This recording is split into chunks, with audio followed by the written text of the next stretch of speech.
I recently finished a series of videos posted out there on the 4 big skills of mental toughness and how you can use them to get yourself through a really tough training session or physical challenge. I've also added one on developing a scenario to also help with motivation and a why for this. I was just asked, how can somebody apply these to something other than a physical challenge? Can it be done? Absolutely.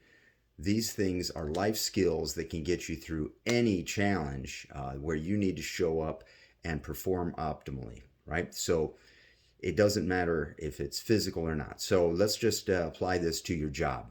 Let's say you're in customer service, you're dealing with customers face to face all day long, which can be very tiring, very difficult, and or maybe you're in a call center, you're receiving those calls. Maybe I've talked before to those in the medical industry, and if you're a traveling nurse, maybe home care, home health, where you have to drive around all day and you're going to go see your patients. Maybe you're a wound care specialist and you've got, all your patients to see and treat their wounds.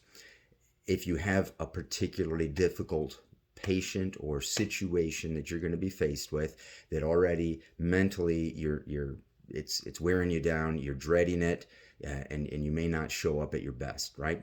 So the first thing you're going to do is the breath control. It works the same as anything, right? You want to activate the parasympathetic nervous system.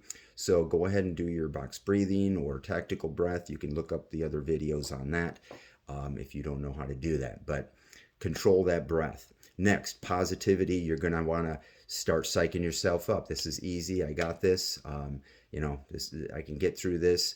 And as soon as I finish, I'm going to go get me some lunch, or maybe this is at the end of the day and I get to go home.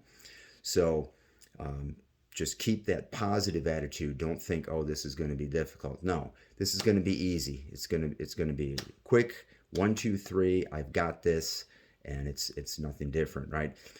You are going to want to break whatever task you have. Break it down mentally into some micro tasks, right? In this case here, you're dreading going to that one patient that has tons of wounds, right? And it's going to take you a long time to get through all of them. So break it down and say, I'm going to handle one appendage at a time, right? I'll take care of any wounds on the right arm, then to the left arm, then to the right leg, and to the left leg.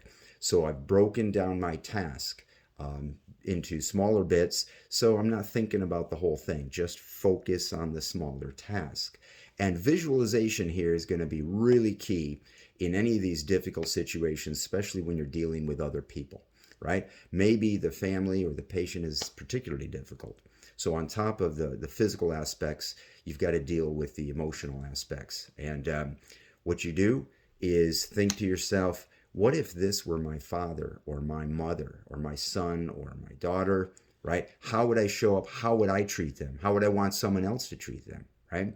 So you imagine that and visualize that scenario. Maybe you're in customer service. Think to yourself, hey, if this were the only customer I had ever, how would I treat them? How would I show up? So anyway, this is how you can apply these skills to any large challenge in life to allow you to show up at your best and perform optimally.